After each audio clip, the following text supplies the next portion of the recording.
Before we begin, Joyce and Ben would like to acknowledge the traditional owners and stewards of the land that we stand on, the Tonkawa, Germano, Comanche people.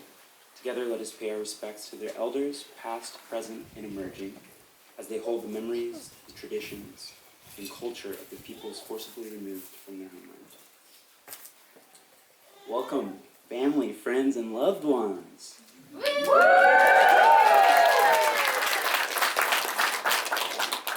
We gather here today to celebrate love and bear witness the eternal joining of these two lives. There are many animals found on this planet that, like humans, mate for life. The albatross flies across the world to return to the same partner each year.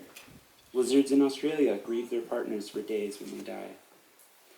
Penguins form lifelong partnerships, faithfully reuniting with their mates each year.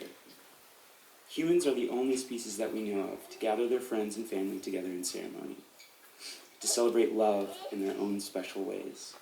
Today we commemorate Ben and Joyce's love in a mix of new and old ways. I'd now like to invite David Yeager, father of Joyce, to the altar for a reading from Song of Solomon.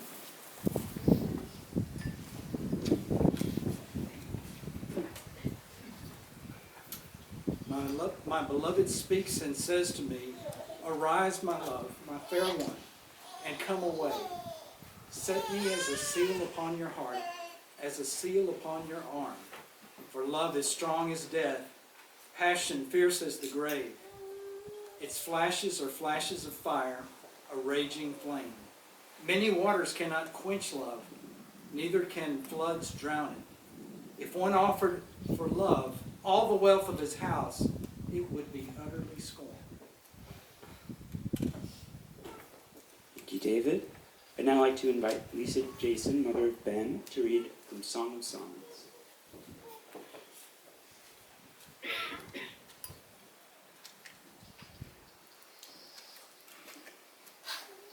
Listen, my beloved, look, here he comes, leaping across the mountains, bounding over the hills. My beloved is like a gazelle or a young stag. Look, there he stands behind our wall, gazing through the windows, peering through the lattice. My beloved spoke and said to me, "Arise, my darling, my beautiful one, come with me.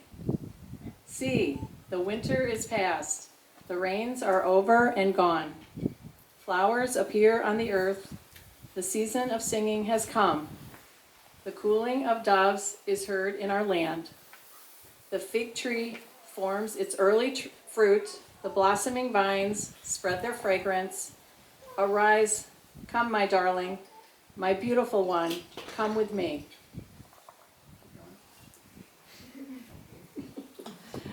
My dove in the clefts of the rock, in the hiding places on the mountainside, show me your face, let me hear your voice, for your voice is sweet, and your face is lovely. Catch for us the foxes, the little foxes that ruin the vineyards, our vineyards that are in bloom. My beloved is mine, and I am his. He browses among the lilies until the day breaks and the shadows flee. Turn, my beloved, and be like a gazelle or like a young stag on the rugged hills.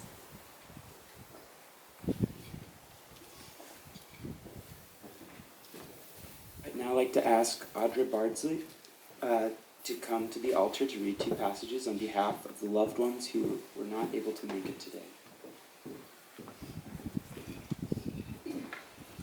Hello, everyone. Thank you so much. The first passage, I hope, can welcome and embrace and celebrate everyone is here. The second is invoke and honor those who cannot.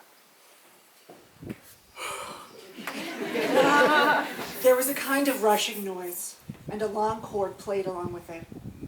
All around the churchyard, there were hundreds of old friends. They rose over the church wall, all together, like Punch and Judy ghosts of days remembered. And there were badgers and nightingales and vulgar crows and hares and wild geese and falcons, fishes and dogs and dainty unicorns and solitary wasps, corkendrills and hedgehogs, griffins and 1,000 other animals he had met. They loomed round the church wall, the lovers and helpers of the ward, and they spoke solemnly in turn. Some of them had come from the banners in the church, where they were painted in heraldry. Some from the waters and the sky and the fields about.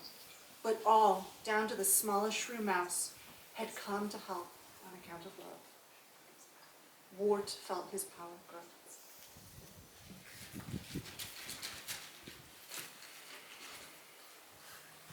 I am standing upon the seashore. A ship at my side spreads her white sails to the morning breeze and starts for the blue ocean. She's an object of beauty and strength. I stand and watch her until at length she hangs like a speck of white cloud just where the sea and sky come to mingle with each other. Then someone at my side says, "There, she is gone." Gone where? Gone from my sight, that is all. She is just as large in mast and hull and spar as when she left my side. She is just as able to bear her load of living freight to her destined port. Her diminished size is in me, not in her. And just at the moment when someone at my side says, "There, she is gone," there are other eyes watching her coming, and other voices ready to take up the glad shouts.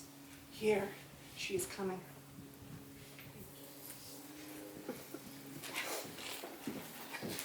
Thank you. Finally, I'd like to invite Rachel Pouch.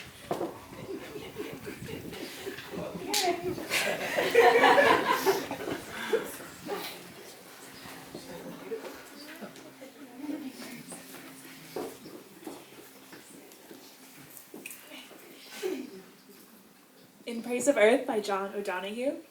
Let us bless the imagination of the earth that knew early the patience to harness the mind of time, waited for the seas to warm, ready to welcome the emergence of things dreaming of voyaging among the stillness of land. And how light knew to nurse the growth until the face of the earth brightened beneath a vision of color. When the ages of ice came and sealed the earth inside an endless coma of cold, the heart of the earth held hope, storing fragments of memory ready for the return of the sun. Let us thank the earth that offers ground for home and holds our feet firm to walk in space open to infinite galaxies. Let us salute the silence and certainty of mountains, their sublime stillness, their dream-filled hearts.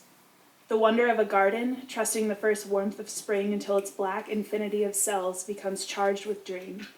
Then the silent, slow nurture of the seed's self, coaxing it to trust the act of death. The humility of the earth that transfigures all, that has fallen of outlived growth. The kindness of earth, opening to receive our worn forms into the final stillness. Let us ask forgiveness of the earth for all of our sins against her, for our violence and poisonings of her beauty. Let us remember within us the ancient clay, holding the memory of seasons, the passion of wind, the fluency of water, the warmth of fire, the quiver touch of the sun, and shadowed sureness of the moon, that we may awaken to live to the full the dream of the earth, who chose us to emerge and incarnate its hidden night, in mind, spirit, and light.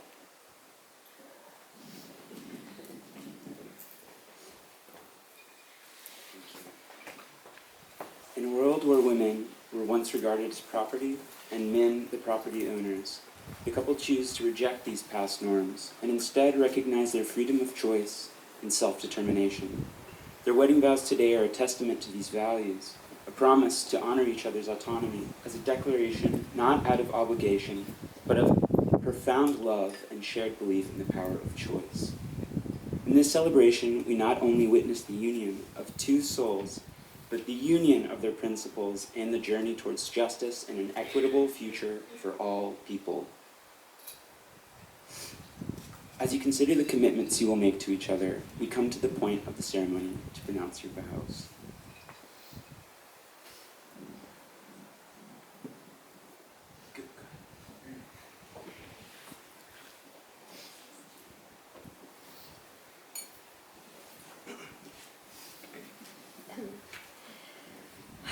Ben, I did not think it was possible to love someone so much. And for them to love me so fully back. to love me for me and to be so expansive with their ability to accept me and to encourage me to be even more myself.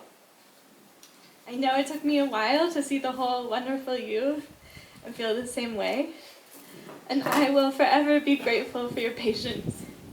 And as you know, as soon as I saw the whole you, I loved you, and I have been sure ever since. I don't make promises often, and I don't make them lightly, because it's hard to know what the future brings. But today I make you promises without hesitation. I'm so happy to be here with you. We have already built a life together, and with that in mind, I promise to do the following.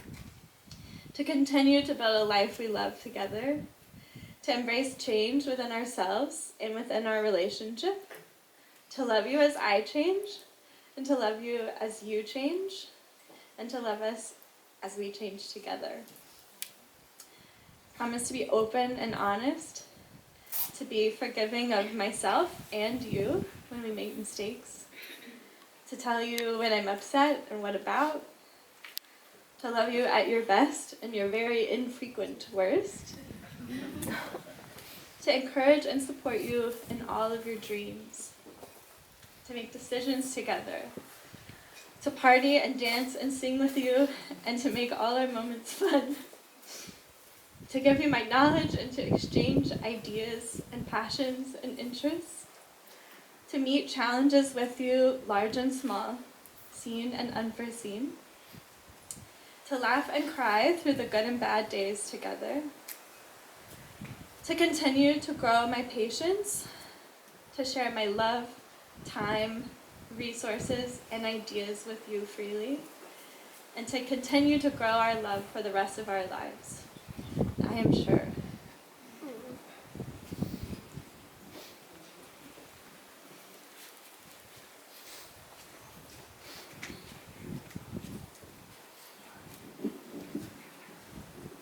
Hi, Joyce.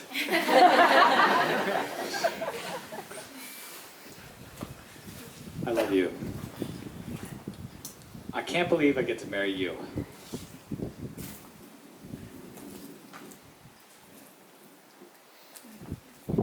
You're the one for me.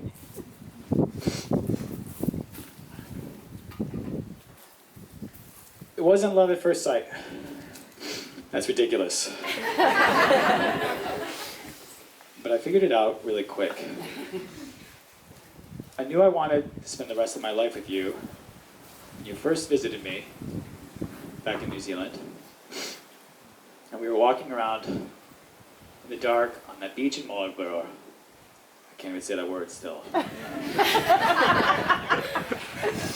I realized on that beach that I was gonna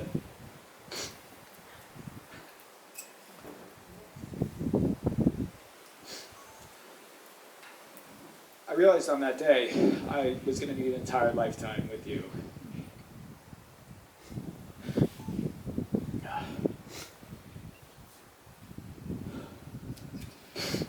It's just so wonderful to play and talk and think with you. And I really love learning with you. Every day I appreciate more and more having your encyclopedic head at my fingertips. And I ask you to tell me what tree that is, what bird that is, or how carbon capture works. It's amazing. It's really not fair to everybody else. I love sharing my knowledge with you too. It's one of my greatest pleasures to show you how to kiteboard, foil, sail, snowboard, and how to sing in silly musical theater style. And most of all, I love learning from the world around us together.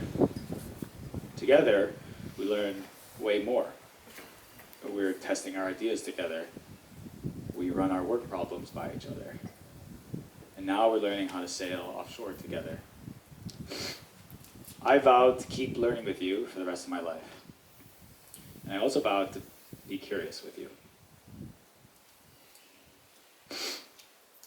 You made the move to New Zealand to be with me and to make our relationship happen. What an incredible change you made for me. I know we will make many changes together over our lives, both as actions and as people. I vow to keep changing with you. There are so many things that I love about you, Joyce. You take part in my silly Snapchats. Sometimes you even let me put a neck filter on.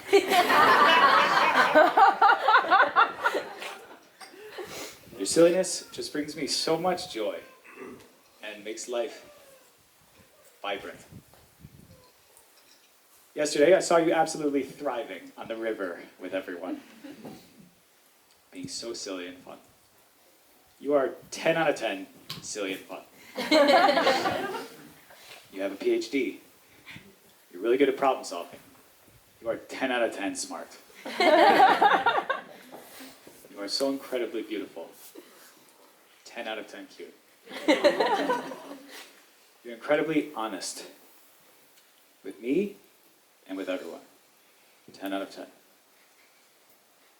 Lastly, but not really lastly, because I could go on for a while, you are incredibly kind. 10 out of 10. You're an incredible person. And I vow to be the best person I can be alongside you. Joyce, I love you. I'm so excited to spend the rest of my life together with you.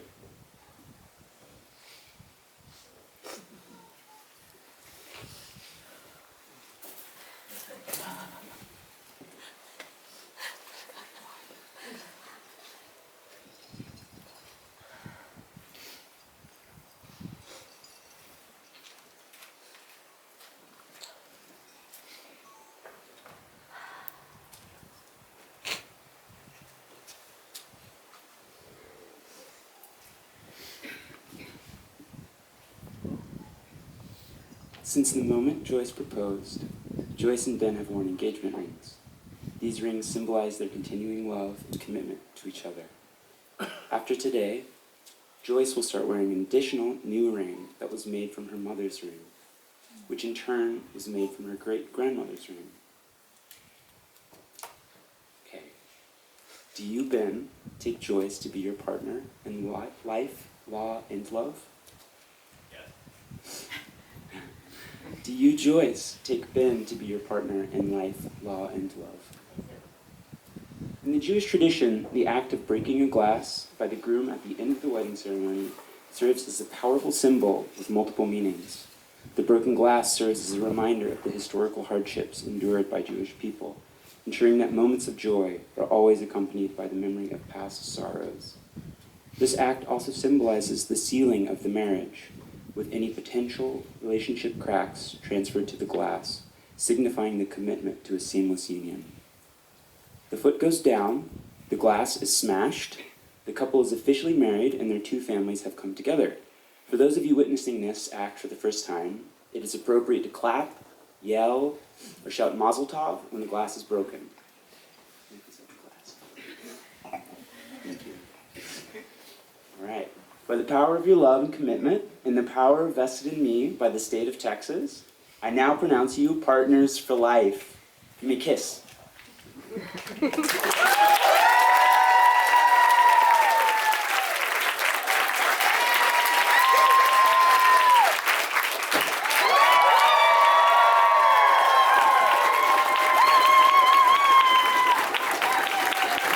my pleasure to introduce you for the first time as a married couple, Dr. Joyce Yeager and Mr. Ben Jason.